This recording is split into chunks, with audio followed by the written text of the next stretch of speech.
আসসালামু আলাইকুম, সবাইকে তেল কড়া হেসেল দেখার জন্য স্বাগত। আজকে এখানে রান্না করা হচ্ছে কি চলেন, এটা হচ্ছে খাসির গোশ আর কিছু মশলা, তারপর নেওয়া হয়েছে পেঁয়াজ ভাজা হচ্ছে। এখানে পেঁয়াজ ভেজে বেরেস্তা করে তুলে নেওয়া হয়েছে।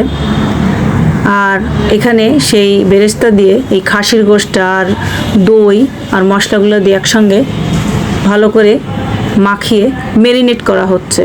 তার মধ্যে কিছু কাঁচামরিচ দেওয়া হয়েছে এবং তেল দিয়ে এটা কয়েক ঘন্টার জন্য ম্যারিনেট করে রাখা হয়েছে। এখানে আলু এবং আলু বোখারা আছে, আলু ভেজে নেওয়া হয়েছে।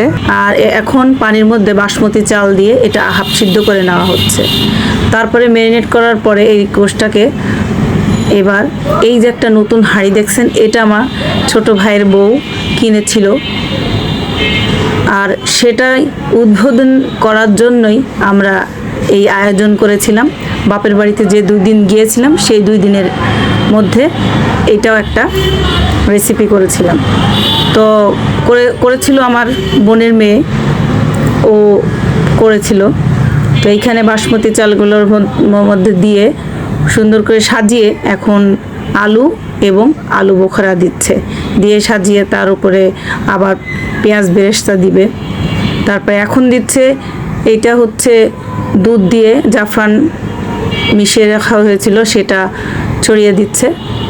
তারপরে এটার উপরে যাবে পেঁয়াজ বেরেস্তা।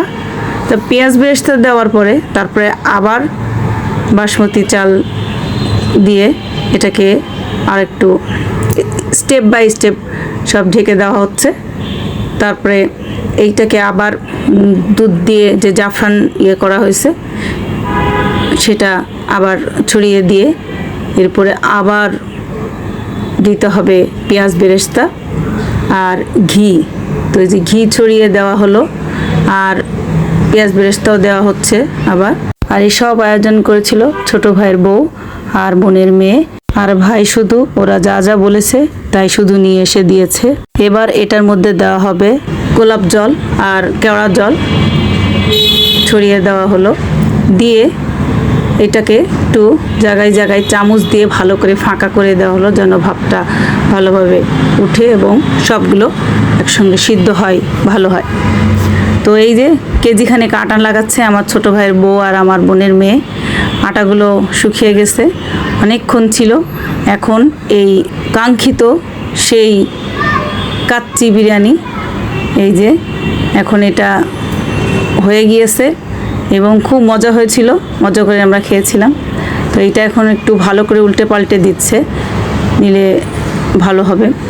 তো এটাই হচ্ছে রেসিপি ছিল আজকের স্পেশাল, সেই ঈদের রেসিপি আপনাদের দেখালাম। তো কাচ্চি বিরিয়ানি হলেই হয় না, তার সাথে একটুখানি শসা, লেবু এবং কালো মিষ্টিও ছিল, কিন্তু দই ছিল বের করতে মনে ছিল না, দেখাতেও মনে নেই।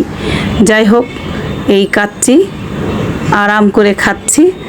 আপনারা এইভাবে করে খাবেন আর ভালো থাকবেন। কেমন লাগলো জানাবেন। আল্লাহ হাফেজ।